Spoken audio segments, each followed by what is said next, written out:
तहरीर असदार चौधरी। चलिए आज रूस को देखते हैं। रूस बैक वक्त हैरानकुन और दिलचस्प मुल्क है। ये दुनिया के 11% रकबे पर मुहित है। 11 टाइम जोन्स हैं। मुल्क के अंदर 9 घंटे की फ्लाइट्स भी चलती हैं। सरहद 11 मुल्कों से मिलती है। ये जनूब में जापान, चीन, शुमाली कोरिया और मंगोलिया से मिलता है। दरमियान में सेंट्रल एशिया के मुल्कों Kazakhstan, Tajikistan, Uzbekistan, Turkmenistan, Azerbaijan, Georgia और आर्मीनिया। यूरोप की साइड से Ukraine, Romania, Bulgaria, Belarus, Lithuania और एस्टोनिया। कुतुब शुमाली की तरफ से फिनलैंड और नॉर्वे, और ये दुनिया के आखिरी सिरे से अलास्का के जरिए अमेरिका से भी जुड़ा हुआ है। रूस की 3 सरहदें इंतहाई दिलचस्प हैं। ये सेंट पीटर्सबर्ग से फिनलैंड से मिलता है। पीटरबर्ग से ट्रेन या फेरी के जरिए फिनलैंड जाना एक रोमानवी तजुर्बा है। नॉर्वे के इलाके सोरवेंजर और रूस के शहर पिजिंगसिकी के दरमियान 10 मिनट का फासला है। ये फासला पैदल अबूर नहीं कर सकते, चुनाचे ये रूसी इलाके से साइकिलें लेते हैं। साइकिल पर नॉर्वे में दाखिल होते हैं और फिर साइकिल सरहद पर फेंक कर आगे रवाना हो जाते हैं। सोरवेंजर शहर दुनिया में बेकार साइकिलों का कब्रिस्तान बन चुका है। शहर में साइकिलों के ढेर की वजह मयार है। रूसी साइकिलें यूरोपियन मयार के मुताबिक नहीं होती, चुनाचे नॉर्वेजियन अथॉरिटी रूसी साइकिल आगे ले जाने की इजाजत नहीं देती, लिहाजा ये इन्हें सरहद पर फेंक जाते हैं। अमेरिकी रियासत अलास्का और रूस के दरमियान भी पानी का छोटा सा चैनल है। चैनल की दोनों साइड से फेरी भी चलती है और छोटे जहाज भी। ये 20 मिनट का फासला है, लेकिन दोनों के दरमियान 24 घंटे का फर्क है। आप जो ही रूस से अमेरिका में दाखिल होते हैं, आप 24 घंटे आगे चले जाते हैं। दुनिया में जंगलात का सबसे बड़ा जखीरा भी रूस में है। दुनिया के 25% दरख्त रूस में हैं, चुनाचे ये पूरी दुनिया को ऑक्सीजन फराहम करता है।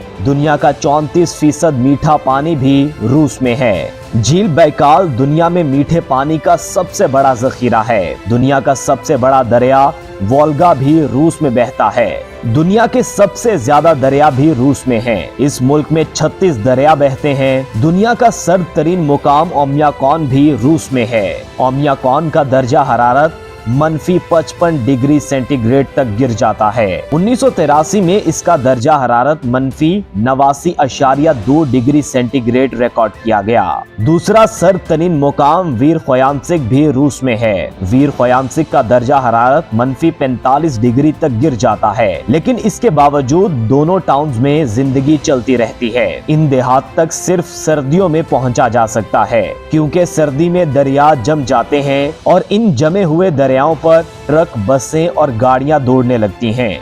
दुनिया का गहरा तरीन मेट्रो स्टेशन भी रूस के शहर सेंट पीटर्सबर्ग में है। इसकी गहराई 86 मीटर है। मॉस्को की जेरे जमीन ट्रेन भी जमीन से 82 मीटर गहराई तक जाती है। ये औसतन 40 मीटर गहरी है और इसके स्टेशन देखने के काबिल हैं। ये शाही मोहल्लात और आर्ट का नमूना दिखाई देते हैं। मॉस्को के जेरे जमीन रेलवे से रोजाना 60 लाख लोग सफर करते हैं। रूसी लोग बहुत खूबसूरत और स्मार्ट होते हैं। मॉस्को शहर में फीकस आबादी के लिहाज से दुनिया के सबसे ज्यादा अरबपति रहते हैं, लेकिन आपको इसके बावजूद मुल्क के किसी हिस्से में दौलत का वहशियाना रक्स नजर नहीं आता। ये लोग आहिस्ता बोलते हैं, मेहमान नवाज हैं। मॉस्को शहर में सिर्फ 80 दिन, जबकि सेंट पीटर्सबर्ग में 56 दिन सूरज निकलता है। पूरे मुल्क में साल के बाकी दिन धुंध, बादल और बारिश रहती है। रूस में साइबेरियन ट्रेन के नाम से एक हैरान कुन ट्रेन भी चलती है। ये दुनिया का लंबा तरीन रेलवे सफर है। ये ट्रेन 8 टाइम जोन्स को क्रॉस करती है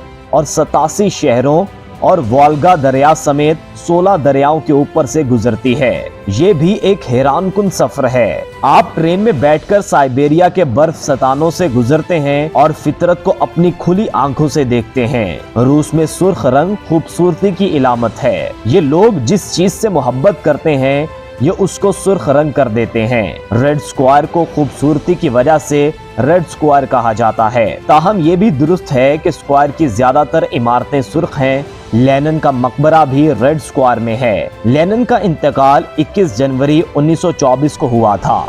हुकूमत ने इंतकाल के बाद उसकी लाश हुनूत करके शीशे के ताबूत में रख दी। रोजाना सैकड़ों लोग आते हैं और कितार में लगकर बाबा इनकलाब की जियारत करते हैं। फजा में जाने वाला पहला खला नवर्द यूरी गागारिन भी लेनिन के करीब क्रेमलिन की कब्रिस्तान में दफन है। म्यूजियम में इन दोनों कुत्तों फीमेल की हुनूत शुदा लाशें मौजूद हैं, जो यूरी गागारिन से पहले खिला में भिजवाए गए थे। उनके नाम बेल्का और स्ट्रेल्का थे और ये दोनों कामयाबी से वापस आ गए थे। स्ट्रेल्का ने बादअज़ां एक बच्चे फीमेल को जन्म दिया, जिसका नाम पुशनका रखा गया। रूस ने अमेरिका को जलाने के लिए पुशनका अमेरिकी सदर जॉन एफ कैनेडी की बेगम जिकोलीन कैनेडी को गिफ्ट कर दी। ये जब भौंकती थी तो अमेरिकियों को महसूस होता था पूरा रूस उनका मजाक उड़ा रहा है। लिहाजा अमेरिका ने 1969 में नील आर्मस्ट्रांग को चांद पर भिजवाने का फैसला कर लिया।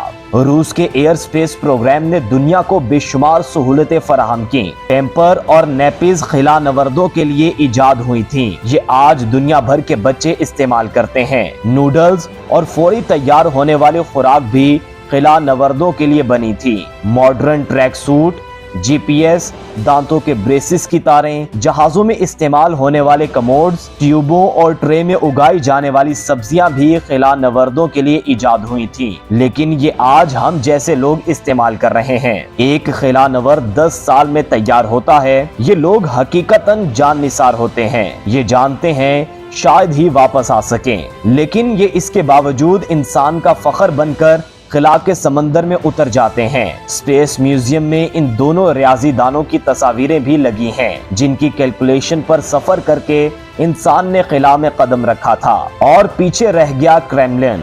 तो ये सदियों से रूस के बादशाहों और इनकलाबी लीडरों के सरकारी रिहाइशगाह और दफ्तर चला आ रहा है। रूस के मौजूदा सदर व्लादिमीर पुतिन भी क्रेमलिन में बैठे हैं। गहराई में मॉस्को का अजीम शहर बिखरा है। ये वो शहर है जिसके बारे में हिटलर ने कहा था, जिसने मॉस्को फतह कर लिया गोया उसने पूरी दुनिया फतह कर ली।